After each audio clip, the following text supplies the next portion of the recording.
How? How are these people still running this country? What are we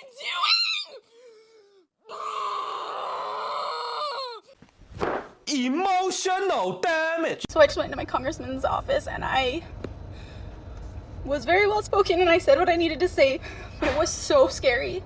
No one was there. It was just me. And I voiced my concerns and demanded that they impeach Trump. And it was not easy, but I'm not going to sit by anymore. And I just want to come on here to encourage everyone else. Even if you're scared, go do it. This is not okay. We have to change. We have to. They're crying again today for various reasons. So if your glass of tears is empty, prepare for it to be full. If you hate him too, just sit with me. Ugh.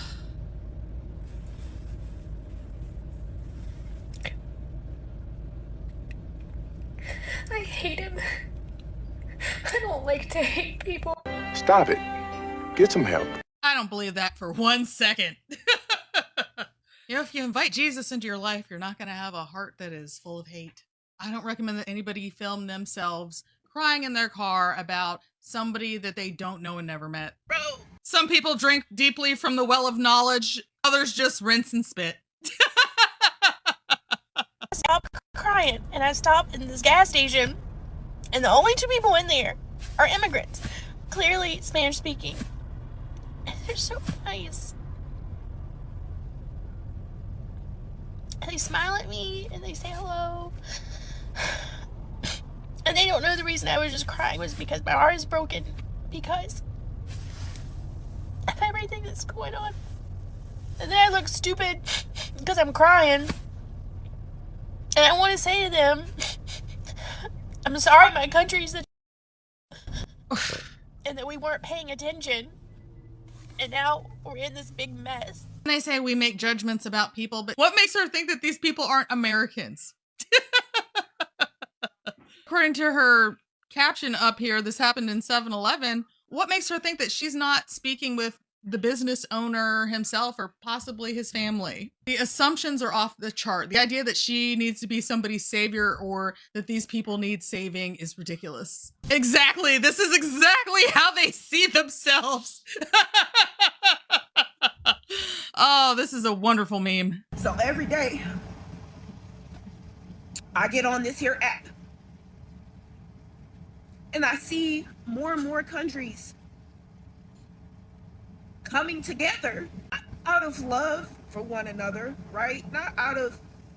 We are watching an administration right now that treats the Constitution not as a covenant, but as an inconvenience. This is getting in our way. It's authoritarianism. And we need to be careful because the very little that's left of our democracy can be gone in a second, if it's not too late already. We're watching leaders who speak of law and order while trampling on the very laws that restrain power. The First Amendment especially has become a target to this administration. Reporters are attacked as enemies of the people. How long have you been hearing that? 10 years now since Donald Trump has been in office. Facts are dismissed as disloyalty. Questions are treated as threats. And here's a truth that is harder to say. The most dangerous thing to any authority is not rebellion. It is witness. They're afraid of the pen, the cameras, the witness. It's not outrage, but it's evidence. Donald Trump's FCC is censoring Stephen Colbert. What? Yes, Donald Trump's Federal Communication Commission is censoring the Stephen Colbert show. Last night, Stephen Colbert was to have U.S. Democratic Senate candidate for Texas, James Tallarico, on his show. They as in CBS, received notices from Brendan Carr's FCC commissioner to CBS, told them they could not air this show. CBS in turn told Stephen Colbert they cannot air the interview with James Tallarico. In turn, or they cannot mention it either. Needless to say, Stephen Colbert went on and discussed all of this on his show, not being able to have James Tallarico on there. Here's the deal. There is a rule under the FCC that's been around for a long time called the Equal Opportunity Rule. This rule basically says that if you have a candidate for an office, you have to have other candidates for that office on for equal opportunity. This applies for most shows except entertainment and basically the late night interviews like that Stephen Colbert does. Brendan Carr, the FCC commissioner, in turn determines he's going to use this rule and block them because they didn't want James Tallarico bad-mouthing Donald Trump. That's the bottom line. They're censoring our television now. Stephen, find another way to get the interview out, but this is wrong. You need to raise your voices.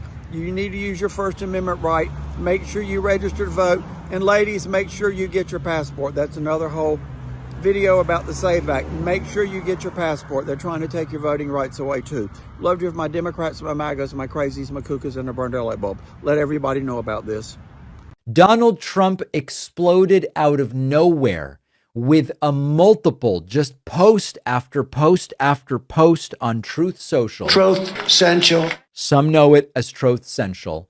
Really a reminder that this guy is very unwell. I'm not going to read all of these posts. It would take a long time. But just to give you a sense of what he's posting, quote, "The Democrats refuse to vote for voter ID or citizenship. The reason is very simple. They want to continue to cheat in elections.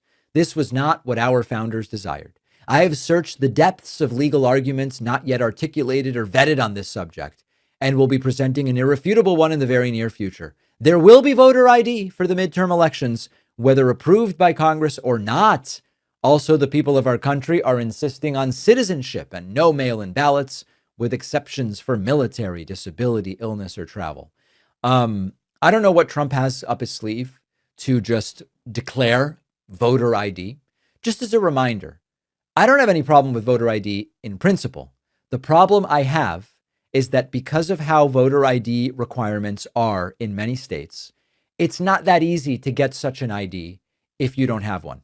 I have a problem with the way that it would be executed by these Republicans who want to use it as a tool specifically to disenfranchise people more likely to vote for Democrats than to vote for them. Trump continuing, quote, "We can not let the Democrats get away with no voter ID any longer. These are horrible, disingenuous cheaters. They have all sorts of reasons why it shouldn't be passed." And Trump goes on and on. I'm not going to read the whole thing. On and on and on and on. And says if Democrats get power, they will pack the court. They will do this. They will do that. This is a terrified, cornered individual who realizes that if the elections in 8.5 months don't go his way, he may lose everything. He may lose the ability to pass a single piece of legislation for the last 2 years of his presidency. He may lose everything that he is planning to do for legacy. He may lose even the opportunity and ability to declare the heir to the MAGA throne. Trump is terrified, and that's why he's putting up walls of text that I won't even subject you to. All right, folks, check this out. Just when you thought the story surrounding Donald Trump attacking me on social media couldn't get any worse, it does, because I guess Trump and his MAGA buddies called for backup. They needed some support. They were losing the online battle, and that backup happens to be the Vice President of the United States, J.D. Vance. He mentioned me by name on social media today, piling on with the other MAGA freaks into this story, mocking me, mocking people who were at the No Kings protest. I mean, look, these guys are truly pathetic. They're the president and vice president of the United States, and they're more interested in Twitter beef than they are actually leading the country. But that's not exactly a surprising revelation. I think we've kind of known that by now for a little while at least. So look, I want to show you JD Vance's response to me. Before I do so, make sure to subscribe to the channel. Let me tell you, I've gotten attacked by a lot of MAGA losers the past 24 hours. There's an influx of them. When Donald Trump attacks you, they follow. So it would mean a world if you could subscribe. And if you haven't already, I think the folks in the administration, many of them, they believe that they're going to last forever and that their values and what they thought were important and the things that they were pursuing, they think that that is going to continue on, even if they're doing things that are nefarious. They think that they have the right to do it at that time. And then when it's over and they end up not being able to get work after that, or being prosecuted, or looking back on their legacy going, oh my God, I was an idiot. Why did I do this? November is going to come very quickly, and 2028 is going to come even faster for this administration. Why do you think they're scrambling? Because they know in November of 2026, they know that if the Democrats take over, it's over. It's over even while Donald Trump is president. They will get nothing done that they want. They will have no power, but they think that they're going to be in power forever. And wait, mark my words. And karma is a bitch. Some bad news in the polling for President Trump. His approval rating hitting new lows. CNN's Harry Enton is running the numbers on this one for us. Hello, Harry. Hello, Kate. Where does the president stand? Happy Washington's birthday observed today. That's what it is in the state of New York. I'm a New Yorker through and through. Let's take a look at another president, though. President Donald John Trump. Look at this. I got 4 numbers across for you on this screen here. They are all second-term lows for the given pollster. What are we talking about? AP Nork, 26 points below water. NBC, 22 points below water. Yahoo YouGov, 20 points below water. Quinnipiac, 19 points below water. So we're ranging from negative 19 points all the way to negative 26 points. You know, Kate, there's this question that folks keep asking, you know, where is the floor for Donald Trump? And I'm not sure there is a floor, because if there is one, Donald Trump, at least in term number 2, has just fallen through it to another low level. How does this compare with his first term, and how does this compare with Joe Biden? Okay, so we look at these numbers right here. One of the things that Donald Trump had been arguing, his proponents have been arguing, oh, you know what, he's doing better than he was doing in term number 1. No longer is that the case. What are we talking about here? Okay, net approval rating at this point in the term. Look at this. 22 points below water on average when you average all the pollsters from the last slide. That is actually lower. That is lower than he was at this point in term number 1, when he was 17 points below water. So he's doing 5 points worse, 5 points worse. And he's doing way worse than Joe Biden was doing at this point in his term number 1, when he was 13 points below water. So the bottom line is this. Donald Trump is setting new records for himself in term number 2, setting new records for himself compared to where he was at this point in term number 1. And he's doing worse than Joe Biden, which is, of course, the comparison that Donald Trump does not want to be, because we all know what happened to Joe Biden. His party lost the House in term number 1, that midterm elections. And, of course, Joe Biden was not reelected to another term. At this point, the numbers are no bueno for the president of the United States. What's driving this that you're seeing right now? Okay, Kate. You know what? This is the segment. We have done it over and over and over again because he keeps setting new lows for himself. What are we talking about? Well, we're talking about independence. We're talking about independence. When you lose the center of the electorate, you lose the American people. Trump's net approval rating among independents, you know, at this point, you go back term number 1, he was 17 points below water. Now, according to Quinnipiac, he is 27 points below water. I don't understand how this works out well for the President of the United States. When you are 27 points below water, underwater, with the center of the electorate, with independents, you lose, your party loses. You know, I've made the comparisons before, you know, oh, he's more underwater than Greg Louganis. I've made the comparisons with all those different divers. And the bottom line is this, you can continue to make those, but over time, when you keep making those same comparisons, they run a little bit old. But at this point, I don't really know who to even compare Donald Trump to, because he's just so low, and he's so low with the center of the electorate. Can only be compared to himself. That's correct. Harry, thank you so much. Thank you, Kim. John? So in America right now, life under the administration of Donald Trump has become so difficult, to the point that people cannot really afford to pay for their houses. They cannot afford to pay for health care, to pay for that's just basic needs. And also the basic need itself, it has gone up by a certain percentage, which in this case Americans are really suffering.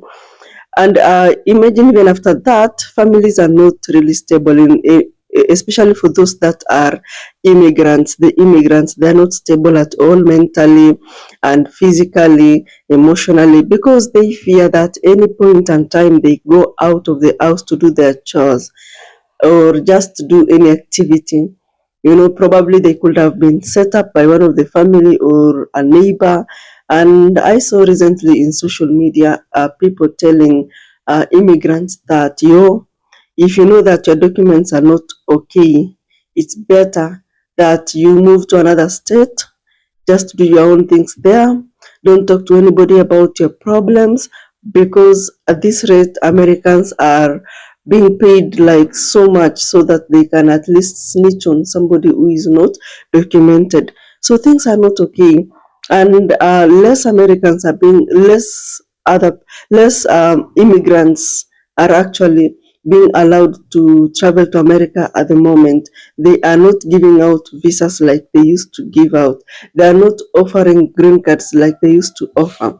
At the moment, it's restricted. What Donald Trump wants is Americans for America, and or America for Americans, where it's only the Americans who are benefiting. So recently, he came out and did a lot of posts like on social media, and people are wondering what is happening.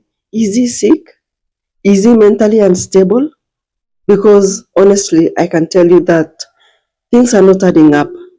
Why would the old president come out and post, texts on social media about voter IDs registration and giving an ultimatum, and then you post after, for example, posting after every 3 seconds or after every 1 minute, and it's a thread, a old thread. People will wonder like, what's happening?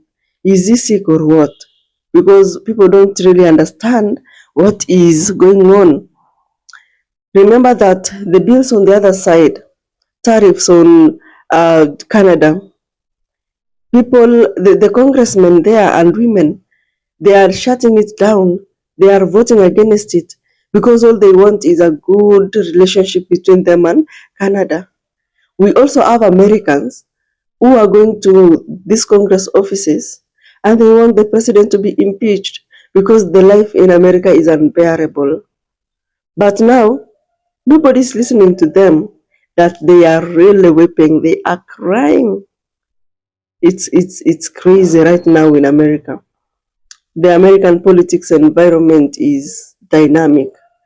It's confusing, and people are wondering like, what is happening? Yo.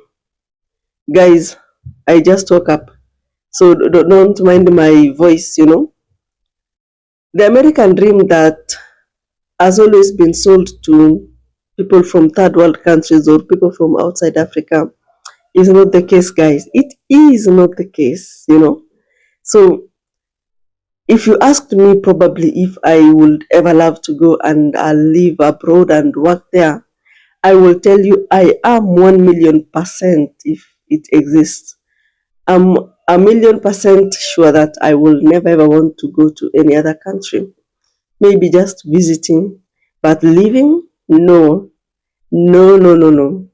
My country is the best of the best of the best. So for the Black Americans there, we feel you.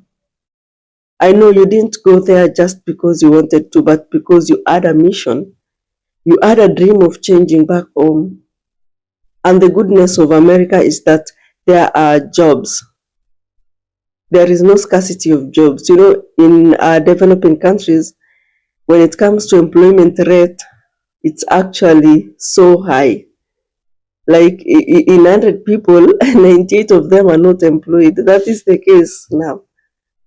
But in America, their work environment, the employment opportunities allows them to have 3-4 jobs, which is beautiful because that means that your life is going to get better. But now, tariffs are very high, and that is going to impact what you've been earning. And also, it's going to impact employment rate because companies are not going to hire more. They're going to hire less because of the taxes, so that the extra costs of staff that they could have added, it's going to taxes. Thank you guys for watching our video today. I appreciate your presence. I'll see you in the next video.